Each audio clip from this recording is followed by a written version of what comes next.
अस्सलाम वालेकुम। इस लेसन में हम ये सीखेंगे कि किस तरह एलसीएम यानी लीस्ट कॉमन मल्टीपल फाइंड करना है दो या दो से ज्यादा नंबर्स का। अब मल्टीपल, अच्छा ये तीन वर्ड्स हैं, लीस्ट, कॉमन और मल्टीपल। हम राइट से लेफ्ट चलते हैं, पहले देखते हैं मल्टीपल क्या है। अब 10 और 15 का अगर एलसीएम हमें चाहिए, लीस्ट कॉमन मल्टीपल चाहिए, तो 10 के मल्टीपल्स कौन से हैं?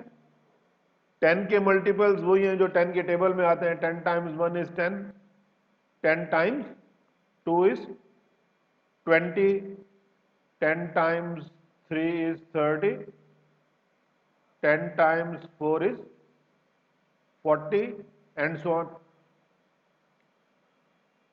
और 15 के मल्टीपल्स कौन से हैं? 15 times 1 is 15, 15 times 2 is 30, 15 times 3 is 45, 15 times 4 is 60 and so on. तो ये जो 10, 20, 30, 40 ये 10 के मल्टीपल हैं। क्या मतलब? इनको 10 से अगर डिवाइड करें तो ये इवनली डिवाइड हो जाएंगे, रिमाइंडर कोई नहीं बचेगा। ऐसी ये जो मल्टीपल्स हैं 15, 30, 45, 60, ये 15 के मल्टीपल्स हैं, उसके टाइम्स टेबल में आते हैं। इसका मतलब है कि इनको अगर इनमें से किसी नंबर को 15 पे डिवाइड करें तो रिमाइंडर नहीं बचेगा। अब ये वाला पार्ट तो हमारा मल्टीपल्स वाला हो गया, 10 के मल्टीपल्स ये हैं और 15 के मल्टीपल्स ये हैं। उसमें कॉमन कौन से हैं? हमें लीस्ट कॉमन चाहिए, यानी ऐसा मल्टीपल जो 10 के टेबल में भी हो, 10 का मल्टीपल भी हो और 15 का मल्टीपल भी हो। और उन मल्टीपल्स में इससे पता चल रहा है लीस्ट के वर्ड से कि वो ऐसे बहुत सारे मल्टीपल्स हैं, लेकिन उनमें हमें कौन सा चाहिए? सबसे छोटे वाला। तो यहां अगर देखें 10, 20, 30 और इधर 15 के बाद ये 30 आ रहा है, तो ये हमें 30 नजर आ रहा है कि इधर भी है और ये 30 यहां पे भी है। तो सबसे छोटा मल्टीपल जो 10 पे भी पूरा डिवाइड हो और 15 पे भी पूरा डिवाइड हो, रिमाइंडर कुछ ना बचे, वो 30 है। 30 यहां पे भी है इस टेबल में भी और 30 इस टेबल में भी है, दोनों का मल्टीपल है। तो हमारा आंसर जो है लीस्ट कॉमन मल्टीपल 10 और 15 का क्या है? वो 30 है।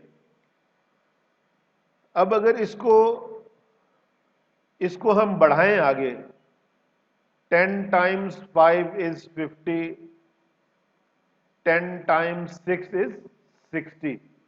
तो यहां हमें यह भी कॉमन मिल जाएगा, लेकिन हमें लीस्ट कॉमन चाहिए जो सबसे छोटा है। ऐसे कॉमन हमें आगे मिलते रहेंगे और यानी इन्फिनिटी तक जाएंगे, अनलिमिटेड है, लेकिन हमें सबसे छोटे वाला चाहिए जो कि 30 है। लेकिन अगर दो से ज्यादा हमारे पास नंबर्स हों जिनका लीस्ट कॉमन मल्टीपल हमें चाहिए, तो उसमें ये आसान नहीं है कि सबका ऐसे टाइम्स टेबल बनाएं। जैसे ये हमारे पास 24, 10 और 15 है, इनका लीस्ट कॉमन मल्टीपल चाहिए। तो उसका क्या तरीका है? हमने पहले जो प्राइम फैक्टराइजेशन या prime product of prime numbers का तरीका सीखा था, वो यहां करते हैं। अब 24 के प्राइम फैक्टर्स कैसे बनाएंगे? अब 24 तो इवन नंबर है, तो 2 से स्टार्ट करते हैं। 2 टाइम्स 12 इज 24।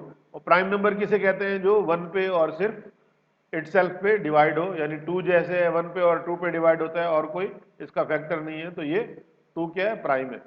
अब 2 और 12 में 2 तो प्राइम है, अब 12 को फिर दोबारा प्राइम फैक्टर्स में तोड़ते हैं। 2 टाइम्स 6, अब 2 प्राइम है, 6 नहीं है, तो 6 को दोबारा 2 टाइम्स 3। अब इससे हमें पता चल रहा है कि हमारा काम खत्म हो गया है, प्राइम फैक्टराइजेशन हो गई है। ये 2, फिर ये 2, फिर ये 2 और ये 3। 2 टाइम्स 2 टाइम्स 2 टाइम्स 3, ये प्रोडक्ट ऑफ प्राइम फैक्टर्स है 24 का। अब इसी तरह हम 10 के फैक्टर्स करते हैं। 10 में 2 टाइम्स 5 करेंगे तो हमें पता चल गया कि इसके आगे प्राइम फैक्टर्स नहीं है, ये दोनों प्राइम है, तो हमारा काम खत्म हो गया यहां पे। इसी तरह अब 15 के, बल्कि मैं यहां पहले लिख देता हूं, 2 टाइम्स 5 ये 10 के प्राइम फैक्टर्स हैं। अब 15 के प्राइम फैक्टर्स क्या हैं? 3 टाइम्स 5 इज 15 और 3 और 5 दोनों प्राइम है, तो ये दोनों हमारे प्राइम फैक्टर्स हो गए 15 के। और इसको यहां पे इस तरह लिख सकते हैं 3 टाइम्स 5। इसमें अब सिर्फ ये 24 है जिसमें एक से ज्यादा हमारे फैक्टर्स हैं ये 2 के, तो इनको हम इस तरह लिख सकते हैं, 3 दफा 2 आया है तो 2 की पावर 3 टाइम्स 3, ये पहले हम कर चुके हैं। और यहां तो वो 2 टाइम्स 5 आएगा और ये 3 टाइम्स 5 आएगा। इसमें इसमें हम ये देखेंगे कि अब यहां पे 2 के फैक्टर्स हैं, ये भी 2 का फैक्टर है, और इधर 3 का फैक्टर है, यहां भी 3 का फैक्टर है, और इधर ये 5 का फैक्टर है, ये भी 5 का फैक्टर है। तो लीस्ट कॉमन मल्टीपल तीनों का 24, 10 और 15 का जानने के लिए हमें हर फैक्टर का जो हाईएस्ट पावर है, यानी जो नंबर ऑफ फैक्टर्स ज्यादा हैं वो वाला लेना है। अब 2 के जो फैक्टर्स हैं यहां पे यहां पे यहां तो एक ही है, यहां पे 3 है, तो 3 वाला लेना है, ज्यादा वाला लेना है, तो 2 की पावर 3 लेंगे। ऐसी 3 का फैक्टर यहां भी 1 है, यहां भी 1 है, तो ये तो दोनों बराबर हैं, तो एक ही लेंगे 3। ऐसी यहां 5 पे 5 का भी एक फैक्टर है, यहां भी 5 का एक फैक्टर है, तो एक ही लेंगे।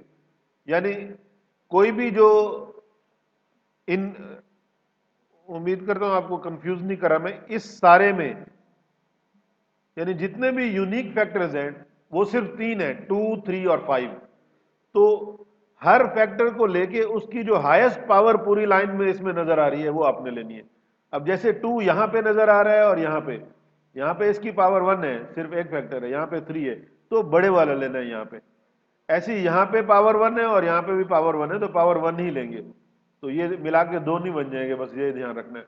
ऐसे ही 5 की पावर भी यहाँ 1 है और यहाँ भी 1 है, तो हाईएस्ट पावर 5 की 1 ही है, जितनी भी लाइन है उसमें, तो पावर 1 ही लेंगे। और इसको यहाँ पे फिर मल्टीप्लाई कर देंगे इधर और फिर इधर। अब इसको अब इसको 2 की पावर 3 है ये, तो ये 8 हो गया, और ये 3 टाइम्स 5 क्या होता है 15, और 8 टाइम्स 15 120। ये आपका एलसीएम है 24, 10 और 15 का। और आपको इसको क्रॉस चेक भी कर सकते हैं कि 24 अगर 120 को 24 पे डिवाइड करेंगे तो क्या आएगा, 5 आंसर आएगा। और अगर 120 को 10 पे डिवाइड करेंगे तो 12 आंसर आएगा। और अगर 120 को 15 पे डिवाइड करेंगे तो ये आंसर आएगा 8। तो आप क्रॉस चेक भी इस तरह कर सकते हैं। ये तरीका है लीस्ट कॉमन मल्टीपल मालूम करने का।